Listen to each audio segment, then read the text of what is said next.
Hello students, आज हम समझेंगे over valued and under valued का कंसेप्ट। ये बैलेंस शीट है और बैलेंस शीट में स्टॉक 1,20,000 का, फर्नीचर 80,000 का। Stock over valued bye 20%। Stock over valued हो गया। ओवर वैल्यूड मतलब एक्चुअल में वैल्यू क्या थी हमारी, कम थी, हमने ज़्यादा दिखा दी, तो ये हमारे लिए नुकसान है। एक्चुअल में वैल्यू हमने कम थी, हमने ज़्यादा दिखा दी। यहाँ पे हम एक्चुअल वैल्यू हम निकालेंगे, ठीक है। तो ओवर वैल्यूड नुकसान है, तो रिवैल्यूएशन में डेबिट साइड आएगा। देखो, furniture under valued. Under valued मतलब क्या है, प्रॉफिट। एक्चुअल में वैल्यू ज़्यादा थी, हमने कम दिखा दी, है ना। एक्चुअल में वैल्यू ज़्यादा थी, हमने कम दिखा दी, तो हमारे लिए क्या हो गया, प्रॉफिट, और रिवैल्यूएशन में क्रेडिट साइड आएगा। अब हम यहाँ देखेंगे एक्चुअल वैल्यू निकालते कैसे हैं। ये मैंने लाइन खींच दी है और देखो एक्चुअल वैल्यू कैसे निकालेंगे। Point number first, actual value of stock की एक्चुअल वैल्यू। अब देखो, एक्चुअल वैल्यू निकालने का फॉर्मूला है actual value into book value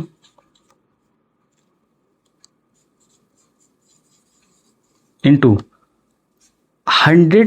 और कितनी ज़्यादा देगी, कितनी ज़्यादा देगी, 20%। तो 100 में 20 प्लस कर दो, बस ये ध्यान रखना। 100 में क्या कर दो, 20 प्लस कर दो। अब देखो, बुक वैल्यू थी कितने की, 1,20,000 की, ठीक है। और 100 में 20 ज़्यादा लिख दो, कितनी लिख दी, 1,01,20, ठीक है। तो यहाँ ऐड कर दिया। अब 0 से 0 कैंसिल, यानी एक्चुअल वैल्यू कितनी थी, 1,00,000। हम सॉल्व करूँगा तो 1,00,000 एक्चुअल वैल्यू। और बुक वैल्यू ऑलरेडी कितने की लिखी हमने, 1,20,000। माइनस कर देना, 1,20,000 की, ये माइनस का है। तो अब हमने कितनी ज़्यादा लिख दी, 21। तो माइनस का 20 है, तो रिवैल्यूएशन में डेबिट साइड, क्योंकि लॉस है, माइनस का नेगेटिव बैलेंस है, ठीक है। ओके, तो रिवैल्यूएशन में डेबिट साइड, तो इसका मतलब ओवर वैल्यूड हमारे लिए लॉस हो गया। अब सेकेंड पॉइंट देखते हैं, एक्चुअल वैल्यू ऑफ फर्नीचर। अब फर्नीचर की एक्चुअल वैल्यू देखो निकालते हैं। वही है एक्चुअल वैल्यू का formula, equal to book value into 100। और 100 में कितनी कम लिखी हमने, 20%। तो 100 माइनस 20, ठीक है।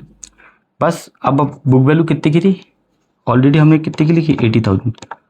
और 100 में हमने कितनी कम लिखी, 20%। तो 20 माइनस कर देंगे, तो 80 आ जाएगा। यहाँ पे 0 से 0 कैंसिल हो गया। तो इसका मतलब एक्चुअल वैल्यू कितनी थी, 1,00,000।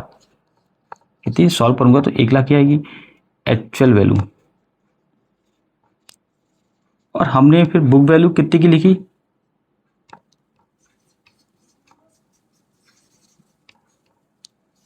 80,000 की। तो इसका मतलब 20,000 हमने कम लिखी। तो 20,000 कम लिखी, तो हमारे लिए क्या है, प्रॉफिट। रिवैल्यूएशन में क्रेडिट चलेगा, यानी अंडर वैल्यूड हमारे लिए क्या हो गया, प्रॉफिट, ठीक है। ये है पॉजिटिव बैलेंस आया माइनस करके, ठीक है। Okay, thank you.